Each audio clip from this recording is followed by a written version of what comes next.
기도합니다. 김광희 장로님, 홍성효 집사님 함께 참여해 주셨습니다. 사무엘상 20장 35절에서 42절입니다. 다 같이 함께 읽겠습니다. 아침에 요나단이 작은 아이를 데리고 다윗과 정한 시간에 들로 나가서 아이에게 이르되 달려가서 내가 쏘는 화살을 찾으라 하고, 아이가 달려갈 때에 요나단이 화살을 그의 위로 지나치게 쏘니라. 아이가 요나단이 쏜 화살 있는 곳에 이를 저음해 요나단이 아이 뒤에서 외쳐 이르되 화살이 내 앞쪽에 있지 아니하냐 하고, 요나단이 아이 뒤에서 또 외치되 지체 말고 빨리 다름질하라 하매, 요나단의 아이가 화살을 주어 가지고 주인에게로 돌아왔으나 그 아이는 아무것도 알지 못하고 요나단과 다윗만 그 일을 알았더라. 요나단이 그의 무기를 아이에게 주며 이르되 이것을 가지고 성읍으로 가라 하니, 아이가 가매 다윗이 곧 바위 남쪽에서 일어나서 땅에 엎드려 3번 절한 후에 서로 입 맞추고 같이 울되 다윗이 더욱 심하더라. 요나단이 다윗에게 이르되 평안히 가라. 우리 두 사람이 여호와의 이름으로 맹세하여 이르기를 여호와께서 영원히 나와 너 사이에 계시고 내 자손과 내 자손 사이에 계시리라 하였느니라 하니, 다윗은 일어나 떠나고 요나단은 성읍으로 들어가니라. 아멘. 오늘도 하나님의 은혜 가운데 살아가기를 주님의 이름으로 축복합니다. 여러분들이 하는 모든 일들이 주님의 능력을 경험하고 주님과 함께 손잡고 주님의 뜻대로 나아가는 복된 삶을 살아갈 수 있기를 주님의 이름으로 축복합니다. 사울의 입장을 우리는 충분히 이해할 수 있을 것 같습니다. 우리는 사울이 악한 사람이라고 하지만은 오늘 우리들의 삶을 보면 사울의 입장을 충분히 이해할 수 있을 것 같습니다. 사울은 어떻게 하든 자기가 왕이 되어 있는 이 나라를 아들 요나단에게 물려주고 싶습니다. 그래서 어떻게 하든 경쟁자를 없애야 되겠다라고 생각을 했던 것입니다. 그래서 요나단이 아버지에게 이유가 무엇입니까? 계속 이야기를 하지만은 사울은 오히려 요나단을 죽이려고까지 하며 위협하며 이 다윗을 죽이려고 작정을 했던 것입니다. 사실 우리들도 그러한 경우들이 많이 있죠. 내가 가지고 있는, 내가 누리고 있는 나의 모든 소유들을 우리의 자녀들에게 물려주고 싶어 합니다. 내가 가지고 있는 권력을 자녀에게 물려주고 싶어 해서 어떻게 하든 불법을 저질러서라도 그 일을 하려고 하는 그러한 경우들을 우리가 보지 않습니까? 그렇기 때문에 그 자녀들을 향한 그러한 잘못된 욕심, 이기심 때문에 결국에는 그 부모까지도 완전히 낭망하는 그러한 모습을 우리는 이 사회를 통해서 종종 보게 됩니다. 그러면서 부모의 마음, 부모는 늘 자녀에게 모든 것을 주고 싶어 한다라는 이 마음. 그런데 우리가 하나님의 사람이라면 이 마음 가운데서 하나님의 뜻이 무엇인가 하는 것을 묻는 그러한 믿음의 자세도 필요할 것이라 생각을 합니다. 만약에 사울이 하나님의 뜻을 구했다면, 그래서 하나님의 뜻을 알았다면 이러한 일은 하지 않으려고 했겠죠. 다윗을 죽이려고, 아들 경쟁자를 죽이려고까지 하지 않았겠죠. 그러나 한순간에 그 잘못된 판단으로 인해서 다윗을 죽이려고, 한번 죽이려고 했던 그 마음은 돌이킬 수가 없는 것 같습니다. 그래서 이제 다윗을 죽이라라고 명령을 하고 온 신하들에게 명령을 합니다. 그런 가운데서 아들 요나단은 다윗과 헤어지고 싶지 않습니다. 하지만 자기의 힘으로 할 수 없다라는 것을 요나단은 깨닫게 되죠. 아버지의 확고한 그 신념을 꺾을 수가 없었던 것입니다. 그래서 요나단은 다윗과의 약속한 장소에 나아갑니다. 약속한 장소, 약속한 시간대에 요나단이 아이 한 명을 데리고 활을 들고 그 장소에 나갔습니다. 그리고는 어쩌면은 요나단이 이 다윗을 살리고 싶어서 간절한 마음으로 화살을 쏩니다. 아이를 넘어서, 그 화살을 줍는 아이를 훨씬 넘어서 아주 멀리 쏘아 버립니다.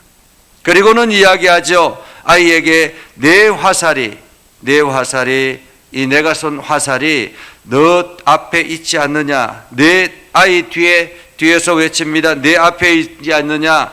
빨리 가, 지체 말고 빨리 다름질하라 라고 말하고 있습니다. 멀리 지나치게 쏜다라는 말은 어쩌면은 멀리 도망가라 라는 그러한 요나단의 사인이겠죠. 멀리 도망가라, 빨리 도망가라, 지체 말고 빨리 다름질하라 라는 말은 지금 시간이 없다라는 것입니다. 지체할 시간이 없다라는 거죠. 빨리 도망가라 라는 것입니다. 빨리 도망가라. 아이는 아무것도 알지 못하고 열심히 달려가서 요나단이 쏜 화살을 주워 옵니다. 그 화살을 가지고 오는 그 아이에게 활을 주면서 그 아이를 먼저 돌려보내죠.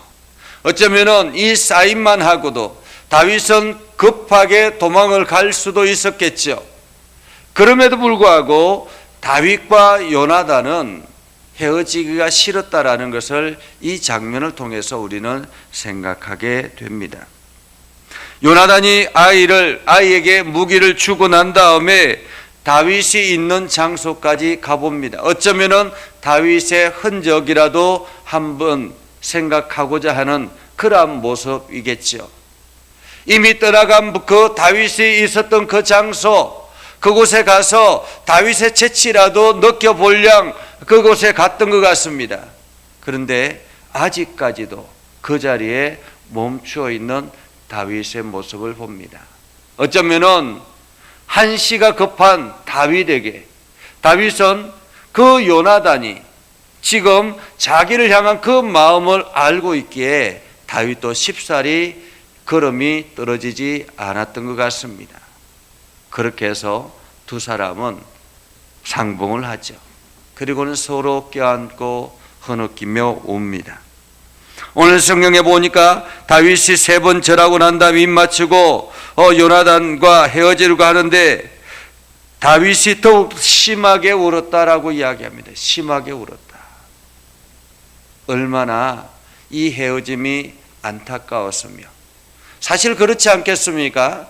다윗이 하나님으로부터 사무엘을 통해서 기름을 부음을 받았지만은 이것이 무슨 효과가 있는 것도 아니지 않습니까? 만약에 여러분들이 하나님으로부터 어떤 메시지를 들었다면, 그런데 그 상황은 전혀 그 메시지와 관계없이 일어나고 있는 일이라면, 그렇다면 이것이 실제 상황과는 어떻게 이해할 수 있겠습니까? 마치 사람들이 다윗을 왕이라고 옹립하려고 하는 어떤 그러한 모임이 있었다면 모르겠습니다. 그렇다면 이해를 할 수가 있겠죠. 이것은 그렇지도 않습니다. 그냥 다윗은 충성스럽게 사울을 섬기고 사울의 명령을 순종했을 뿐인데, 지금 공공연히 역적이 되어 있는 다윗의 모습, 얼마나 속상하겠습니까? 어쩌면은 다윗이 요나단을 보았을 때 그 사울을 보는 것처럼 밉지 않았겠습니까? 그 가족 자체가 미움의 마음이 들지 않겠습니까? 그럼에도 불구하고 이 요나단과 다윗은 그러한 관계를 뛰어넘는 것 같습니다. 그렇게 서로가 부둥켜 안고 심하게 흐느끼며 울고 있는 모습을 보게 되지요. 어쩌면 요나단은 어땠을까요? 요나단의 마음에는 다윗 아버지가 자기에게 이 왕권을 물려줘야 된다라는 그런 확고한 믿음, 확고한 확신, 신념, 이러한 것을 확인하고 난 다음에 이 다윗이 지금 위험하다라는 생각을 했다면 어쩌면 다윗에게 가장 필요한 것은 무엇이었을까요? 무기가 아니었겠습니까? 그러면 무기를 자기가 들고 있고 아이를 먼저 보낼 수도 있지 않겠습니까? 그리고는 다윗에게 이 무기를 줄 수도 있었겠죠. 그럼에도 불구하고 이 무기를 먼저 들려서 아이에게 돌려보냈다라는 것, 무기를 주지 않았다라는 것은 어쩌면은 요나단의 마음에도 여전히 흔들림은 있지 않았을까. 그럼에도 불구하고 이들 둘이는 서로의 모든 것을 내려놓고 서로만 바라보고 우정을 다지는 모습을 보죠. 그리고는 요나단과 다윗이 이렇게 맹세를 합니다. 여호와께서 영원히 나와 너 사이에 계시고 내 자손과 내 자손 사이에도 계시리라. 나의 자손과 너의 자손 사이에도 계시리라. 하나님이 나와 너 그리고 나의 후손과 너의 후손 사이에도 함께 할 것이다 라는 그런 약속을 하게 되죠. 이 말은 우리 사이에 하나님이 함께 계시니 염려하지 말고 가라 라는 그런 의미 아니겠습니까? 오늘 우리는 때로는 이렇게 요나단과 다윗처럼 우리가 할 수 없어서 어쩔 수 없어서 만나는 이별일 때도 있습니다. 그렇게 떠나보내야 되는 이별을 경험할 때도 있죠. 이것은 우리의 힘으로는, 인간적인 힘으로는 어쩔 수 없는 이별입니다. 이러한 이별 앞에 우리는 늘 하나님이 함께하고 있다라는 사실을 기억해야 할 것입니다. 그래서 어떤 상황에서도 하나님의 사람들은 하나님과 함께 걸어가고 있기 때문에 언젠가는 다시 만날 날을 기약하며 우리는 서로의 삶을 축복하는 그러한 삶이 필요하겠죠. 오늘 요나단은 나의 뜻이 아닌 하나님의 뜻을 먼저 생각하는 그러한 사람이었습니다. 우리는 하나님의 뜻을 살피며 오늘도 내가 걸어가는 모든 일들 속에 하나님이 원하시는 일이 무엇인지 하나님의 선택을 먼저 생각하는 저와 여러분들이 되어서 여러분의 삶이 참으로 하나님의 은혜 안에 거할 수 있기를 주님의 이름으로 축복합니다. 기도하겠습니다. 거룩하신 아버지 하나님, 오늘도 우리 가운데 역사해 주셔서 하나님의 말씀을 듣고 그 말씀에 순종하며 믿음의 삶을 걸어가기를 원합니다. 우리 가운데 역사해 주셔서 하나님의 위대하심이 온 땅에 증거되게 하시고 하나님의 이름이 온 세상에 나타나는 복된 삶이 되게 하여 주시옵소서. 연약한 저희들을 강하게 하시고 하나님의 선한 뜻을 이루게 하시고 우리를 통해서 하나님의 복이 세상으로 흘러가게 하옵소서. 우리를 들어 사용하여 주시고 오늘도 성령님과 함께 동행하는 복된 하루가 되게 하여 주옵소서. 예수님의 이름으로 기도드리옵나이다. 아멘. 이제는 우리 구주 예수 그리스도의 은혜와 하나님 아버지 극진하신 사랑과 성령님의 감화감동 역사 위로 교통하시며 은혜가 주의 말씀 안에 있는 믿음의 백성들 위해 하는 모든 일들 위해 영원토록 함께 하옵시기를 간절히 축원하옵나이다. 아멘.